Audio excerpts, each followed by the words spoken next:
My name is Gill Phillips and I'm the creator of Whose Shoes, a popular approach to co-production. I was named as an HSJ 100 wildcard and want to help give a voice to others, talking about their experiences and ideas. I love chatting with people from all sorts of different perspectives, walking in their shoes. If you are interested in the future of healthcare and like to hear what other people think, or perhaps even contribute at some point, Wildcard Whose Shoes is for you. So welcome back for another episode of the Wildcard Whose Shoes podcast. I'm really looking forward to the conversation today. I'm talking to someone who is larger than life and full of humanity. So, dear listeners, have you heard of Camarados or public living rooms? You are in for an absolute treat. People getting together and looking out for each other. No strings attached, no labels or medical definitions. How simple is that? The absolute opposite of tick boxes and metrics. It's all just so simple and beautiful and human. So today I have the huge pleasure of chatting to Maff Potts, the founder of the Camarados global movement. He is one of the most influential voices in social care in the UK. I first came across Maff's extraordinary work before the pandemic, and then we randomly met up again at the monthly kindness conversation run by Bob Claber, where Maff was a speaker in November. It was extraordinary to hear how Maff's journey has progressed in the meantime, to becoming a government advisor, and then very intentionally coming right back to grassroots level because that's where the real change happens. Maff brings together so many themes of this podcast series and my wider Whose Shoes work. People coming together as human beings, connecting, listening, having fun. No hierarchy, just people, and indeed music. So I hope that set the scene a little bit. Welcome, Maff. It's such a big story. I have no idea where to start, but I'm hoping that you do. Always important to bring you on piano in order to give yourself a fanfare. But you've really set me up there. One of the most influential voices in social care. I think so. It all sounds very portentous, and I've got enormous imposter syndrome, but that's why I bring my piano as an emotional crutch to help me through these kind of conversations. It's so lovely of you to invite me on, though, Jill. Thank you so much. It's amazing what you're doing. Oh, thank you, Maff. I think this is a real coming together of two approaches that are very, very different, but so much synergy in terms of what we're trying to achieve and doing things differently, I think, and not going down that measurement box of, the only things that are valuable are things that can be counted and controlled, really. Yeah, well, not a bad metaphor, the piano or music, is it? Because how would you measure? How do you measure Bring Me Sunshine by Morecambe and Wise? I mean, it makes you feel great, doesn't it? Yeah. But where would you put the KPI for this? And I'm also a jazz piano player, so I like to mess around.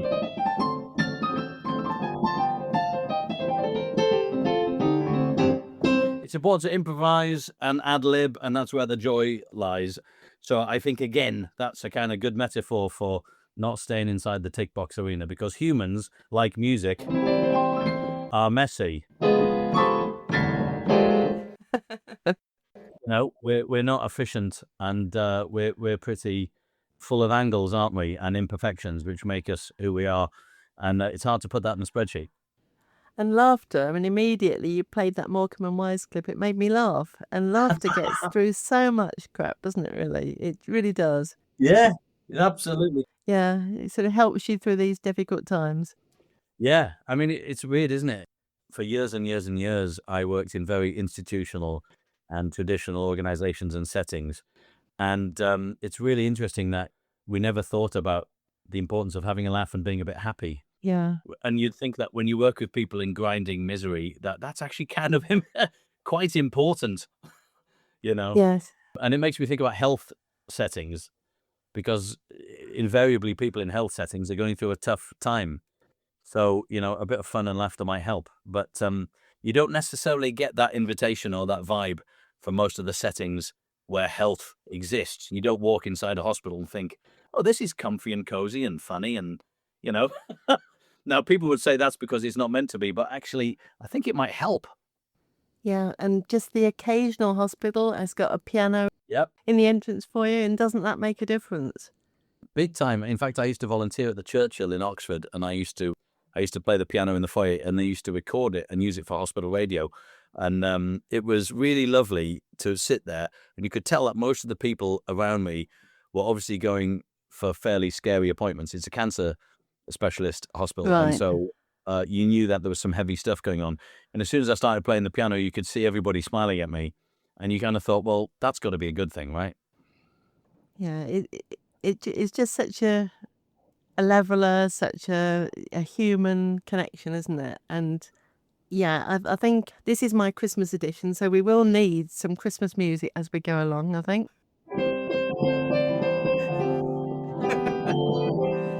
I'm available for children's parties and weddings, Jill. Perfect. That's so good. And I was thinking of, in terms of fun in a healthcare session, we did a workshop that really, I don't know, we were proud of, and it was fun, and it was called, this was only a couple of months ago in Buckinghamshire, It Takes a Village. And I've basically thrown out the challenge that, okay, we'll have a Who's Shoes workshop, but the more you can make it local and fun and engaging, and in terms of how you invite the people, really inclusive and welcoming, and the opposite of we need to hear your views, just bring people along to start conversations. And they really, Great. really embraced it. It was the maternity team in Aylesbury. Oh, wow. And they had the tables were named as local villages, and they had a bit of a competition between the tables as to who was coming up with the best actions. It was just really, really good fun. But I think it takes Great. courage in the NHS at the moment, because things are meant to be so serious and so difficult, which they obviously are, but they're still human beings wanting to come together and make change. I'd love to talk to some people who are under a great deal of strain and stress within the NHS and ask them if that stuff eventually sort of has to come out, because like the only way you can keep sane sometimes is through humor. I mean, I know it's oft quoted, but that This Is Gonna Hurt book by Adam Kay, that is full of humor and jokes. Yes, it is. Yeah. It's interesting that when we put public living rooms in hospitals, and we did 6 NHS hospitals, and over 3 months, 130,000 people used them. This was pre-pandemic, before they were all closed down. We found that it was the emergency departments where the most stress was happening that actually found time to come into the public living room and put their feet up. And everyone told me they would never have enough time because things were so crazy. But they made time, because without a bit of company, connection, laughter, and humor, they can't get through the shift.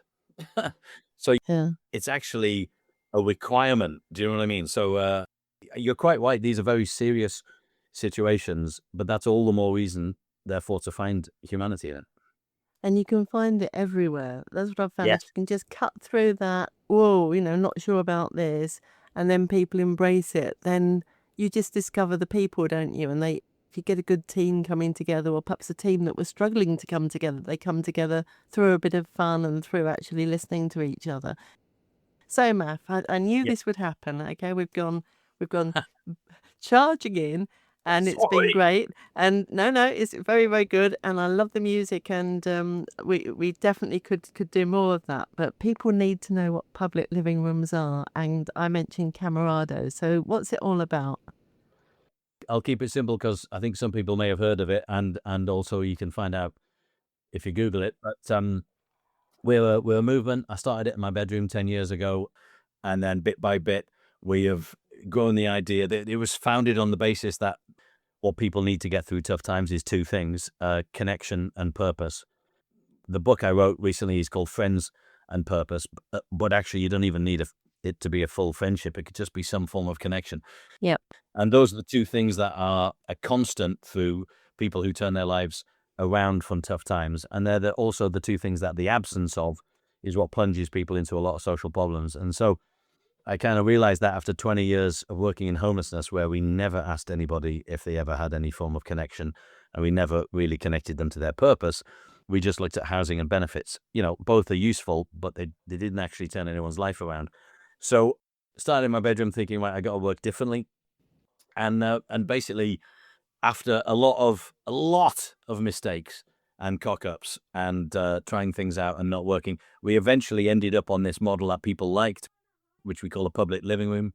Actually, you're the co-production queen, aren't you, Jill? So you'll love it if I tell you that the definition of Camarados came from other people. The name public living rooms came from people who used the service. Perfect, yeah. Basically, everything we do is from things we've overheard in conversations and ask people.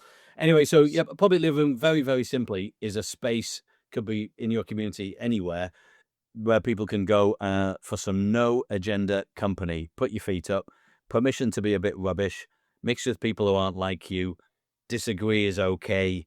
And what I'm naming here are actually the principles of the space, because when we first started, people didn't necessarily use it to look out for each other and be very mutual and run it together, because people come with hierarchies and we're all a bit weird. So we needed some principles in this space, and the principles essentially revolve around making it more human and mutual. Hence, permission to be rubbish, permission to disagree, permission to mix with people who aren't like you. And if you do these principles, what tends to happen is people kick off their shoes, they talk about biscuits for an hour with someone, and they feel connected and human, listened to, and useful and trusted, and all the things that we kind of often have missing, because they kind of fall between the gaps of services when you're hunting for an outcome. Yes. So there's no outcome hunting allowed in a public living room. It's a no fixing zone. And what happens is when you emancipate yourself from that pursuit, what happens is a hell of a lot more gets done, and actually brilliant ideas do come, but they come up organically through conversation. Exactly. Instead of someone sitting with a needs and risk assessment, asking you very pointed and invasive questions. So a no agenda place for company, and people do it in hospitals, libraries, parks, community centers, wherever. And we send them a box of resources, and that gets them going. Think of it a bit like a knitting group or book club. It's very much in the civic realm. It's not a service. It's just people locally who give a damn and create a space. And they do it where they want and when they want. Some people do it every day as part of their community center. Others pop it up on a Saturday morning outside their house, or Wednesday evening in a cafe, wherever. And we've gone from my bedroom to almost 300 in 6 countries now, really taking off in the States. And so, yeah, it's kind of grown, and it's a little open source idea and a social movement. I think it's absolutely fabulous. And you mentioned there, just in passing, outside their house as one of the examples. And I love the fact that you're outdoors as well as indoors. Yeah, I mean, a lot of people prefer the outdoors because there's no threshold to cross. Yeah. You just sit down as you're walking past, and often opening a door into a room full of strange people is a bit of a turn-off for a lot of people. So outdoors ones are brilliant. I probably ought to point out at this point that I do something which is perhaps some people think is how to do a public living room. It's actually just a bit of awareness raising, which is I do them on pavements in high streets up and down the country. And I do that as a bit of activism to tell people about it, to highlight the importance of human connection, and hopefully they'll get in touch and they'll do a public living room in their library or their hospital or wherever. So I'm not saying everyone should do them in the street. It's more of awareness raising. But yeah, I after the pandemic made isolation mandatory, and then the cost of living crisis made it inevitable, I panicked, to be honest, Jill, because isolation for me is the root of all evil. So I hit the road in a van full of furniture, and I illegally put furniture on high streets, wing-backed armchairs, sofas, and I sit down with a newspaper, and anyone who sits down, I just have a natter with them. Yeah, and I think that brings in the other big one, doesn't it, which is curiosity. Like, what on earth's that guy doing in his wing-back sofa on our high street? And people would walk past and they'd look, and would they have the confidence to actually come over? So is it a certain type of person who, if they don't know what's going on, would come and join you? Well, the whole purpose of just sitting down with a newspaper and reading is I want it to be completely unfiltered. So when they say to me, what is this? I say, I don't know. I love that.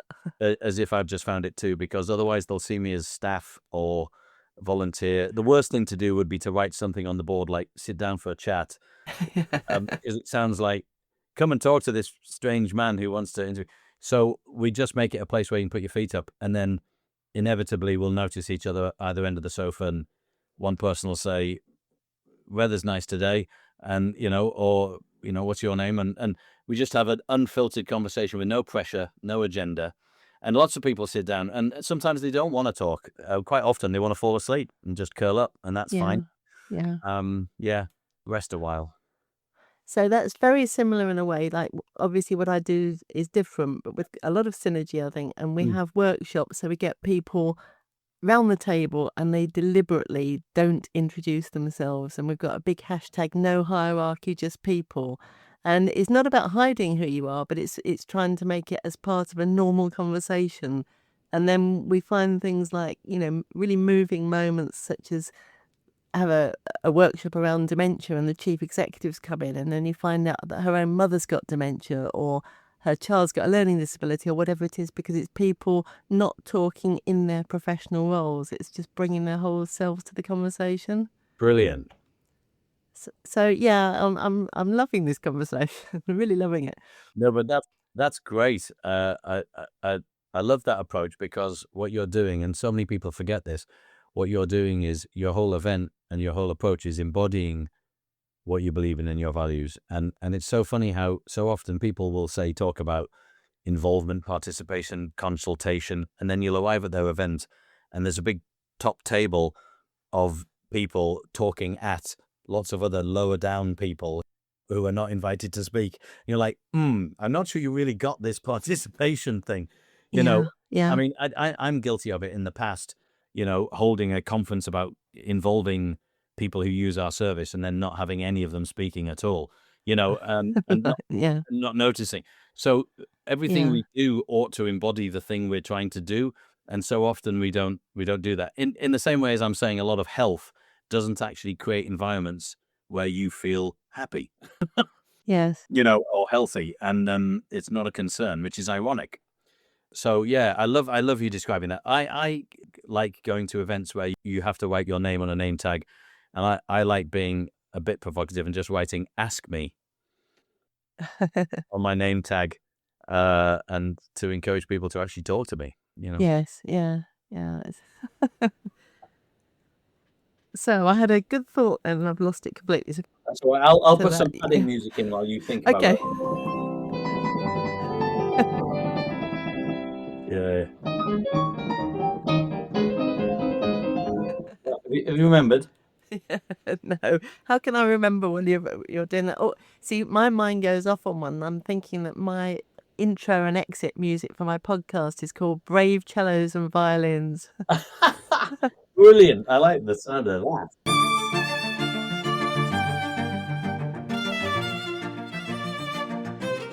That is the name of it. And we started to look for the music that I was going to use. And Colin, my husband, was, very helpful. And he was going to go and find 100 other pieces to compare. And it was the first one I listened to. And I loved the name, and I loved the music, and I loved stringed instruments. So it was kind of Great. like, no, we don't need to do that massive research exercise. We're there. So That's great. I like the word brave in there. That's good. yeah, Brave Cellos and Violins. Funnily enough, there is a connection with our conversation there, because I don't know about you, but I wonder if many of your listeners would find this a familiar tale. But have you noticed how much stuff, whether it's in the health and social care realm or anywhere in the sort of public sector or third sector realm, is always talking about either looking for bold, brave ideas in members of staff when they're recruiting, or bold strategic vision when they're looking for new plans. And then when it comes down to it, actually that's not who they hire or what they write. And I think there's a disconnect. There's this disconnect between how we advertise what we want, and then when it comes down to it on a Monday morning, what we go for. And I really think at some point, if you're after bold leadership, you ought to probably recruit the odd bold leader. Just saying.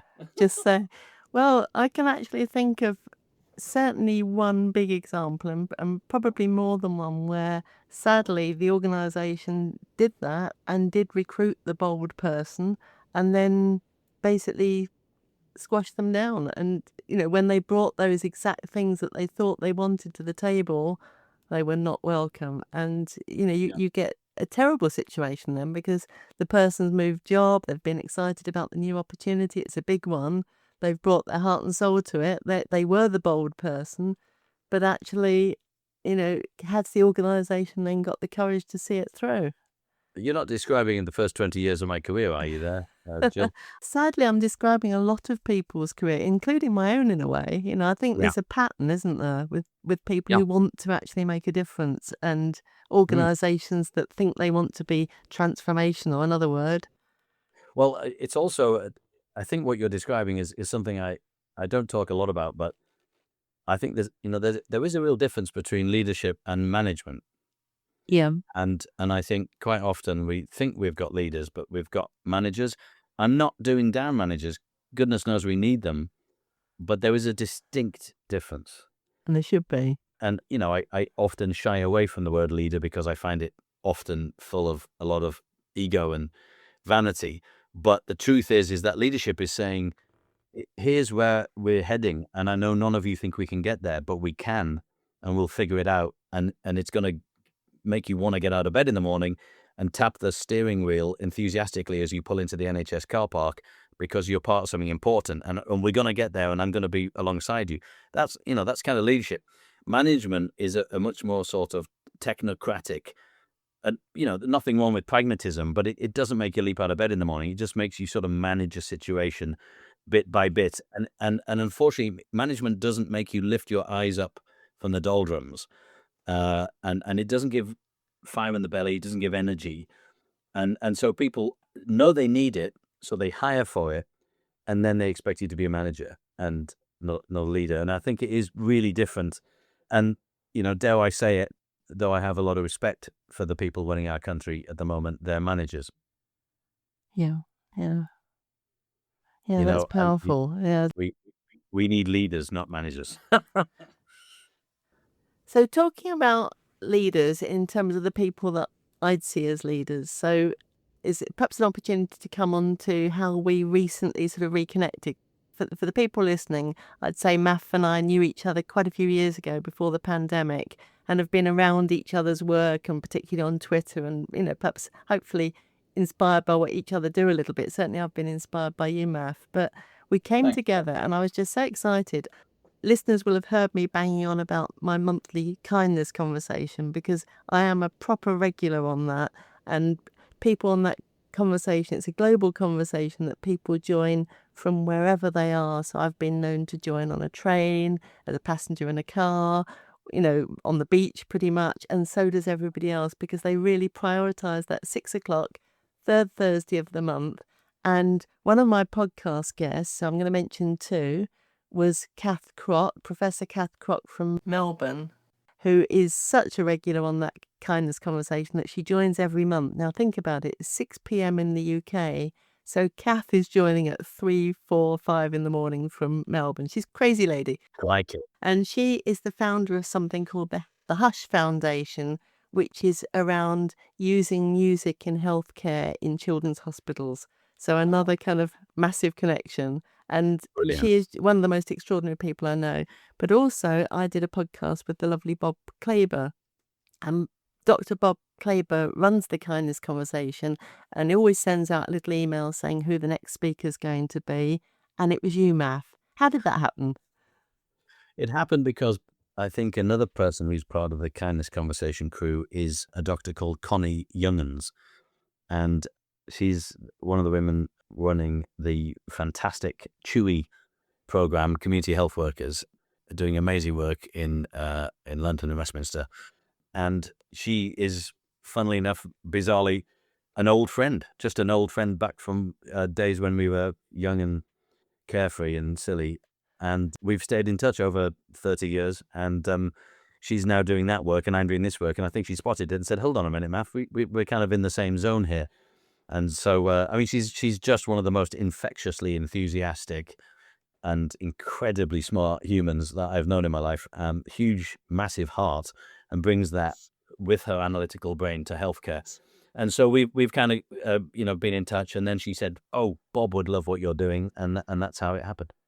And they did, and that community were so taken by what you did. I mean, I'd wondered quite how it was going to work out, because I know you are quite maverick, and it's a very polite community in a way, because it's the kindness community. And I was watching this space to see what happened, and honestly, it was brilliant. I mean, I was in a breakout room of 6 people, I think, and one or two of the people that perhaps I wouldn't normally see as infusing on something perhaps a bit different, they really were. So well done Oh, you. great. It really was a great session.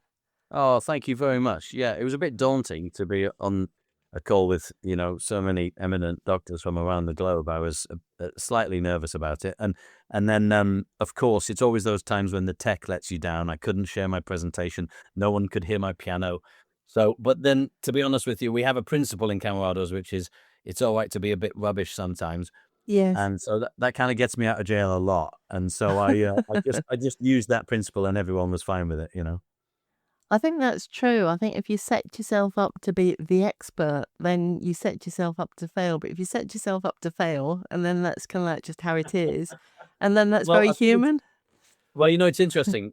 I'm going to talk to you about that because so many people, I don't know if you're familiar with this, Jill, but when you talk about concepts and ideas and innovation and all that kind of stuff, people can receive it in a very black and white way. So Yeah. they hear an idea and they go, "Oh, you're that guy, right? Oh, your mental health. Oh, your loneliness. Oh, your," or Right. So for instance, we talk about creating no fixing environments, and people say, "Oh, you're anti-fixing." Well, we're not. Of course, we're not. There are lots of things need fixing in this world. All we're saying is that not in here.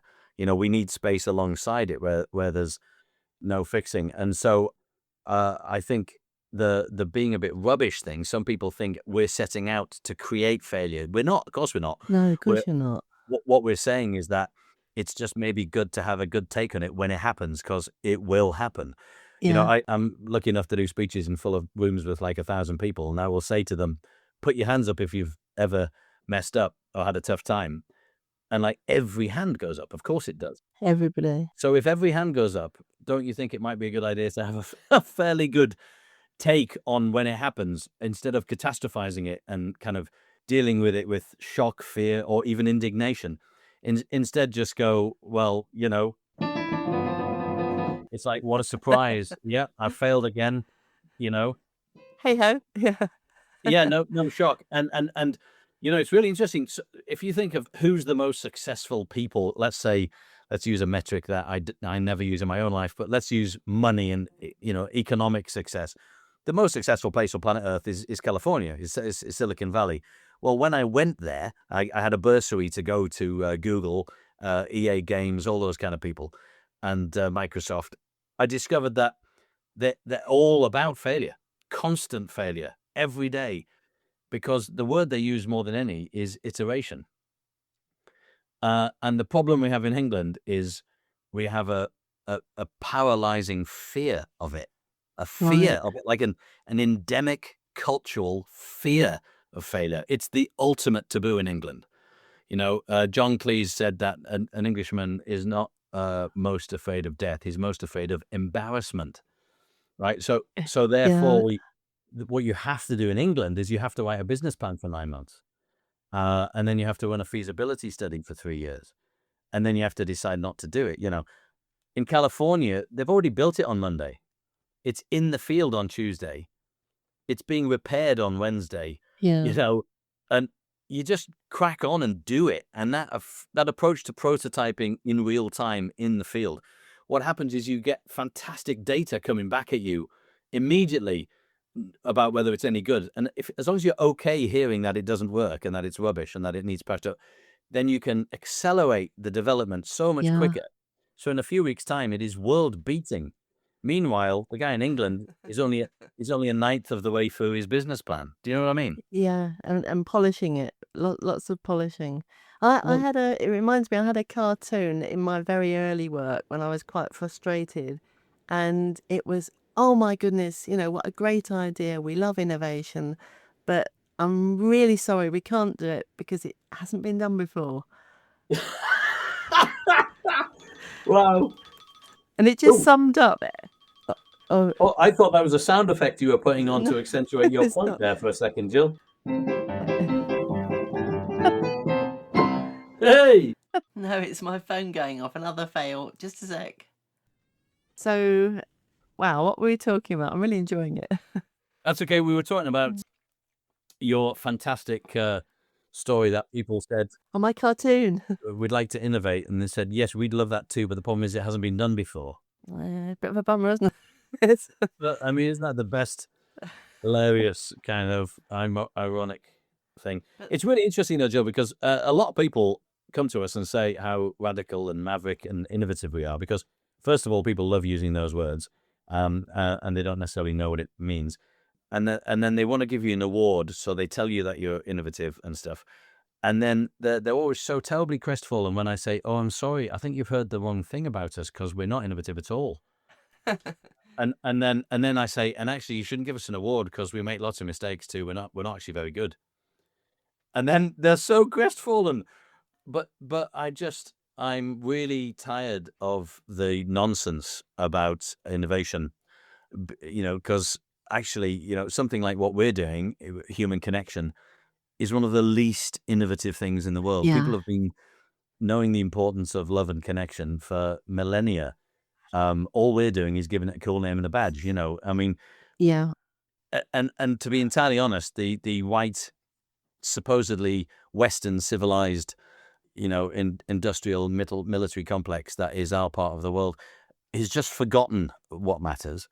Indigenous people, quite often in countries that are deemed third world, have known this for years, and they have a fantastic sense of community, partly through necessity because they have to. It's just all we're doing in Camarados is trying to remind people that that's what it's about.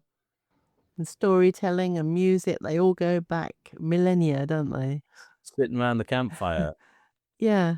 I always take a great relish in saying this to people. So people who know me will know I bang on about this all the time. But I used to be so frustrated in Maslow because when I was working in the East End of London with homeless people, running a centre and running a big shelter event for the charity Crisis, people used to throw Maslow's hierarchy of needs at me all the time to justify sort of soup kitchens or housing. They'd say, shelter and warmth are the most important things to get right first. When it was patently obvious to me every single day that if people didn't have relationships or any form of self-esteem or purpose, they never held on to their housing for more than a few days. They ended up back on the street. Why? Because on the street they had all their mates, and they had a plan every day to get up and where they were going to go. But I would resettle them in a flat 10 miles away from anywhere and get them a shelf-stocking job in Asda, and they were suicidal within a few weeks because they'd lost all their friends and all their purpose. Yeah. So I used to get so annoyed about Maslow's hierarchy of needs and tell everyone it was upside down. Anyway, I then found out recently that actually that's not what Maslow wanted to say at all. And 20 years later, in the 1960s, he came out and said, what I really wanted to say was it's all about community. And the reason was he'd actually spent 6 weeks living with the Blackfoot tribe, a Native American tribe. And he had completely discovered that the way it functioned was that what you're saying, telling stories, looking out for each other, having each other's back, sitting around the campfire, making collective decisions as a community. But it wasn't deemed rigorous academically to cite Indigenous people in your research in the 1940s. So Maslow was sat on to not say anything about that. That's so interesting. Yeah, wow. 20 years later, he said the answer is community. I mean, the answer has always been community, but I don't know. Is it because capitalism can't make enough money out of community that story gets Probably, better? and can't control it. Yes, it's too messy, I guess. It's It's too too messy. grassroots. It's too wherever it goes. And I find that with Whose Shoes that some people perhaps don't like the fact that it is a can of worms. It sort of bills itself as a can of worms, really, because you're not checking that the people think what you think. You're actually finding out what people want to say. And, the scenarios are just a prompt. So if they go way off piece from what the original scenario was, happy days, because that's what they want to talk about. I suppose within health, And I keep bringing it back to that because I think that's the context in which you are. It is, yeah. But it's life, it's health, it's education, it's community, it's Well, health you is know, life, of course. I mean, it's yeah, the tip of it. I'm not trying to silo the conversation at all. I'm just sort of saying that what does health mean in our country? Well, health means NHS, and to live in our country is to be a fan of the NHS, even if we're critical of it. I think there's a deep yeah, love and respect for it, and an appreciation for it. It's got us out of trouble. It's been with us all the birth of all my children, and every time they've got sick, they've been there for me. So the NHS is a very loyal, steadfast, and they're in times of crisis. But I don't you find that because it is such an extraordinary concept that takes £100 billion a year to run, or whatever it is, there's therefore immense scrutiny over efficiency. And it's a shame, really, because I think it's woefully misunderstood efficiency.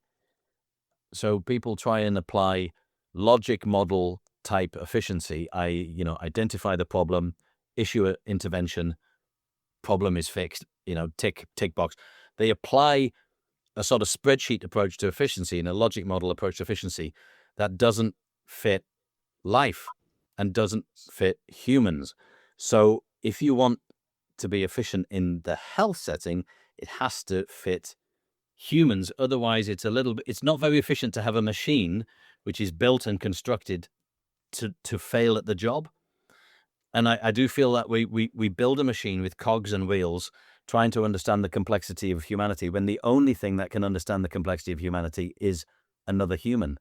And so actually humans are the vital resource in the NHS because they're messy, because they bring with them their own experiences and baggage and their empathy and their ability to connect, And I think that is the tool that will get you the most efficient approach, because you'll talk to people, you'll hear from people, you'll respond to people where they are.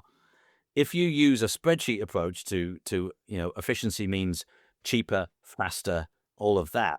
And if those are your bottom line for efficiency, you won't actually do the job in hand, which is deal with humans. It won't work. Do you know what I mean? And it's always infuriated me. It's like with homelessness. I spent 20 years working in homelessness, where every single report said the reason people are homeless is because of relationship breakdown. Single biggest reason, always. And yet I was working in a system for 20 years that wanted to house people.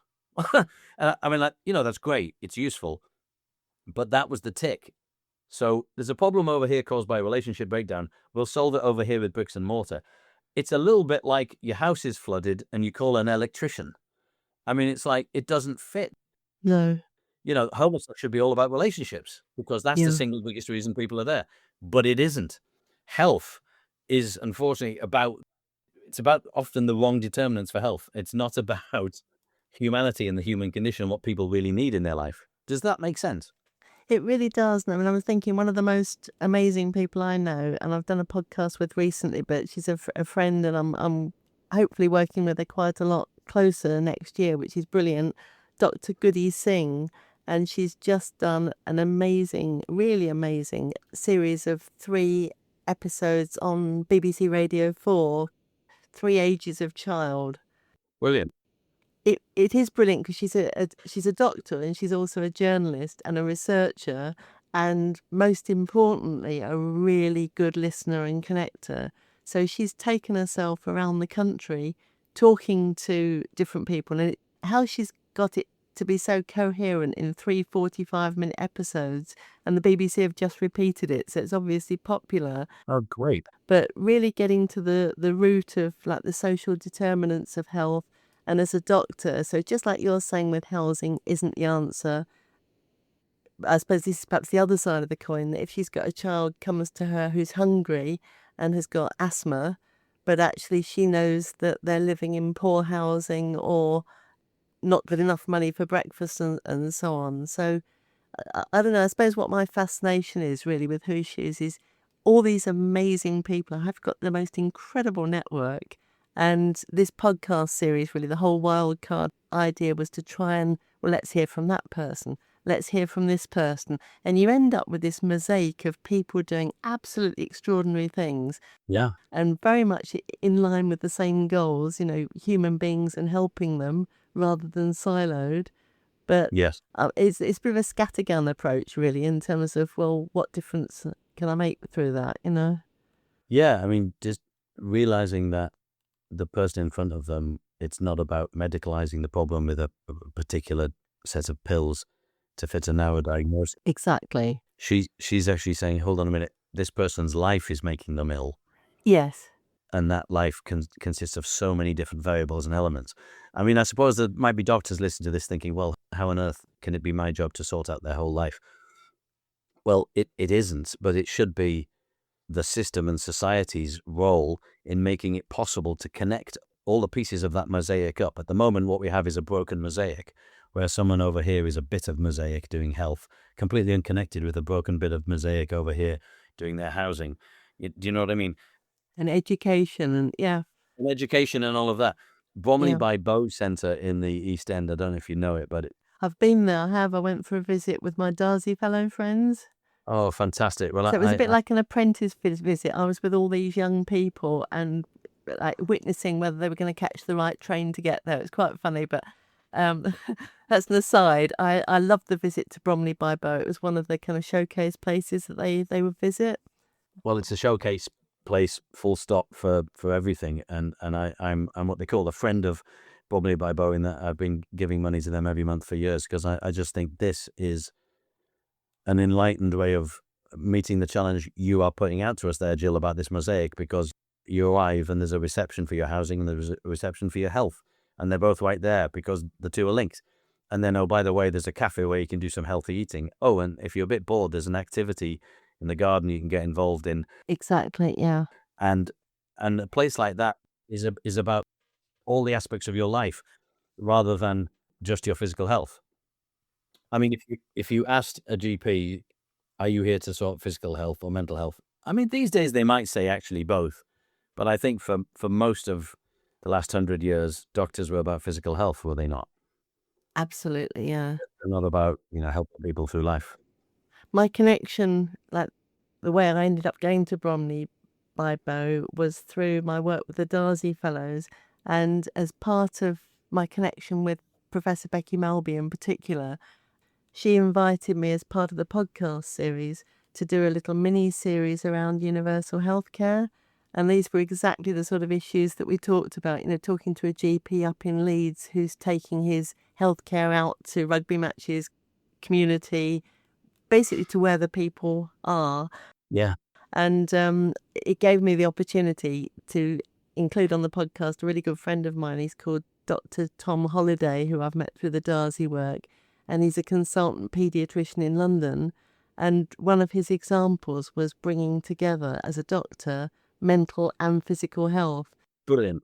And that as a consultant paediatrician, he could be just saying, well, I've run all my tests, there's nothing wrong.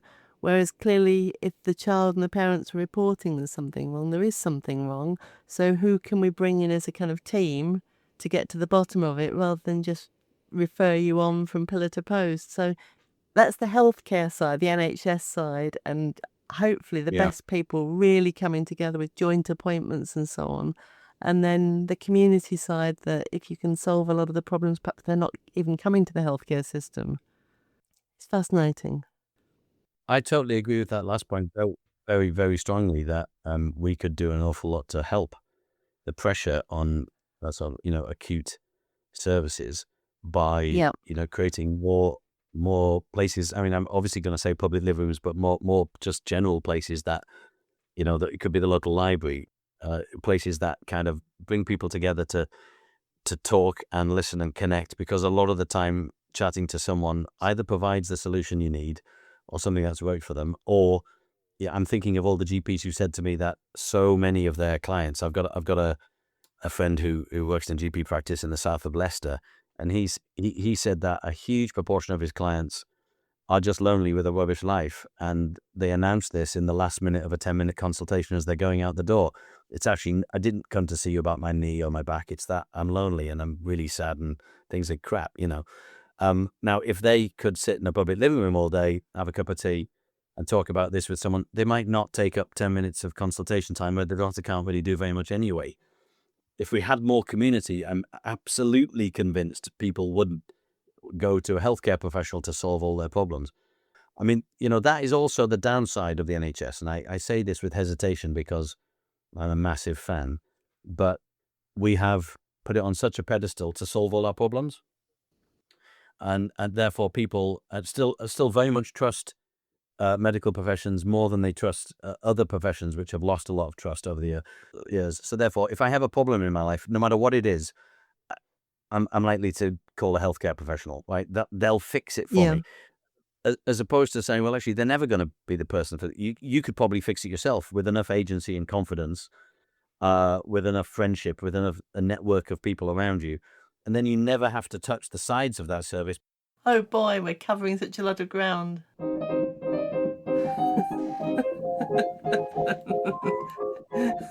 So how on earth are we going to finish this?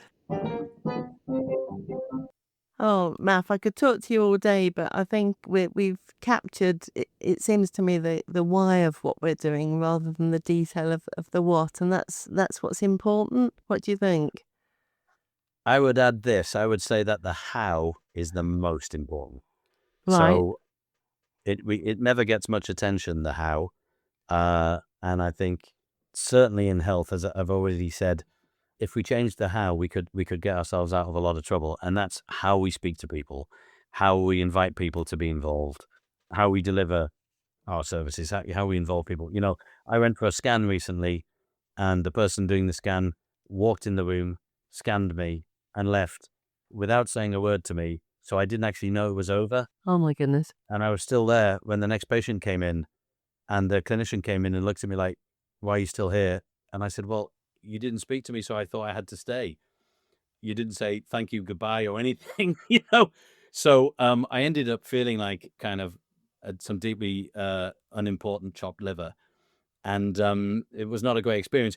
And the how we deliver with people think, well, that's not going to lead to efficiency. I'm sure it's much more efficient to come in, do the scan, and leave without talking to the patient. Certainly much more efficient from a time perspective. The thing is, I don't think you're going to find out as much, and people aren't going to, recover from whatever illness quite as well. I ran services where most people wouldn't turn up because the way we were speaking, people didn't want to come in. So if you actually want people to engage, turn up, and kind of take part and use their agency and help you out, really think about how you speak with them and the setting, the decor, the vibe. And, that doesn't sound very hard hitting from a health perspective, but the vibe will get people through your door and will get them better. Yeah. That's awful. Not to speak to, and a lot of the work that we do is around language and patient experience in the NHS sort of context. We've got a massive campaign called MatX, which has been running for 11 years now, which is maternity experience, and language communication are just key to everything, really, aren't they? And how rude. So the best example of this really was in a hospital where we put a chalkboard outside our public living room, and it said, put your feet up, look out for each other, right? That was it. And we had a little infrared beam on the door to count how many people came in, and we had 1,000 a week coming in. Wow, that's a lot. Yeah, it is a lot. But the NHS Trust then rubbed out the chalk, and in 1 week they wrote, it's time to talk, #Mental Health Awareness Week. Oh, and God. in that week, instead of 1,000 that week, 40 came through the door. So that tells you that the importance of language was kind of important, because a lot of people looked at that and thought, well, mental health, I don't have a mental health problem, even if they did. Or maybe they thought, if I go in there, someone's going to be in my face, asking me a lot of intrusive questions, or it just put people off. So how we speak to people, it kind of makes them want to come in or not, That is a massive goosebump moment. That is just such a brilliant example, 1,000 to 40. And on one of my most recent podcasts, I spoke to someone called Amelia Wilkinson, and we deliberately put the podcast out very tongue-in-cheek for World Diabetes Day. And this is a young woman living with type 1 diabetes. And it's a bit like you were saying earlier about awards. You can sort of play the system, not because you want the award or because you want the awareness day, but because sometimes that's the way of getting your message out there. And we talk on the podcast about what we think about awareness days and so on. So it's a whole other topic. I mean, most of these things have got good and not so good aspects, haven't they? But I think I'm going to hang on to that story that you're 1,000 people just coming for a chat and 40 people coming with hashtag mental awareness day. Yeah. Yep. And I would just encourage anyone listening to this who might work in the realm of healthcare to realize that despite all your brilliant and good intentions, you could be putting a lot of people off because you haven't just gone that extra mile to think, how is this being received? And I speak as someone who's made that mistake so many times. We use a lot of exclusionary language. Even people who are real heroes of mine, they use language that make people just go, no, thanks, I'm good. You know, so we should really think about how we... I'm fine. Yeah. How do we engage people who they don't want that, thanks. We've had a perinatal mental health pair of poems called I'm Fine, and one was written by the woman with very serious perinatal mental health problems, and like on the other side of the door was her actual clinician, and how it felt for both of them hearing this I'm fine and knowing that it was the absolute opposite of I'm fine, and being able to unpick and create that trust to actually have a proper conversation. Yeah. So, Maff, how do people, if people are inspired by this and want to set up a public living room, what do they do? They go up the stairs, and then they come down the stairs. Sorry, I just wanted to play my piano again. No, they can go to camerados.org. So that's CAMERADOS.org, and they can find out all about us, and then they can contact us through the website, saying they're interested. And what happens next is we connect them with someone who already runs a public living room. We've got these wonderful people in the community who do phone calls for us. And so it's very movement-led, very people-led. My team doesn't do the calls anymore. So they'll hear from someone who actually runs one. You'll have a cup of tea and a piece of cake over Zoom for half an hour. And if at the end of that you go, yeah, you know what, actually, I think this is for me, then we send you a box. And it's this beautiful box full of lots of goodies. And it's really a big piece of permission giving, but it's a lovely thing to receive. And it's got lots of lovely hand-wrapped items and handwritten notes. And it kind of gives you a hand getting started. And then off you go. I would suggest that people think of it as something fun and lightweight, because if it's heavy and serious, people won't come in and sit down. So the biggest piece of advice I give to people is make sure it's a little bit rubbish, because then people come in and they relax, because they're not expected to be perfect. So think about where in the community you want to do it, and maybe just do it once for a couple of hours on a Saturday morning, see how it goes. And then if it's fun, hey, do it next week or next month. You know, we have no requirement on when you do it, where you do it, how you do it, what you call it. Our only requirement is that to be a Camarados public living room, you kind of got to follow these 6 principles, which you can find on our website.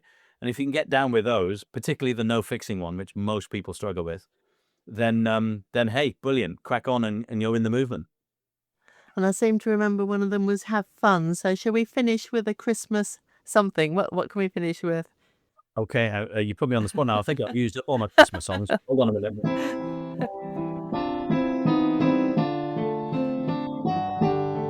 Is that White Christmas or something like that? Yeah, that's White Christmas. So we're dreaming of a White Christmas. Yes. Thank you so much for having me, Jill. Thank you, Maff. It's been brilliant. And I encourage people to set up a public living room. Just do it. JFDI. Thank you. JFDI. That's the one. Cheers. Bye. Thank you so much for listening. If you enjoyed this episode, it would be fantastic if you would leave a review and a rating, as well as recommending the Wildcard Hooshes podcast series to anyone who you think might find it interesting. And please subscribe. That way you get to hear when new episodes are available. I have lots more wonderful podcast guests in the pipeline. And don't forget to explore and share previous episodes. So many conversations with amazing people who are courageously sharing their stories and experiences across a very wide range of topics. I tweet as Whose Shoes. Thank you for being on this journey with me, and let's hope that together we can make a difference. See you next time.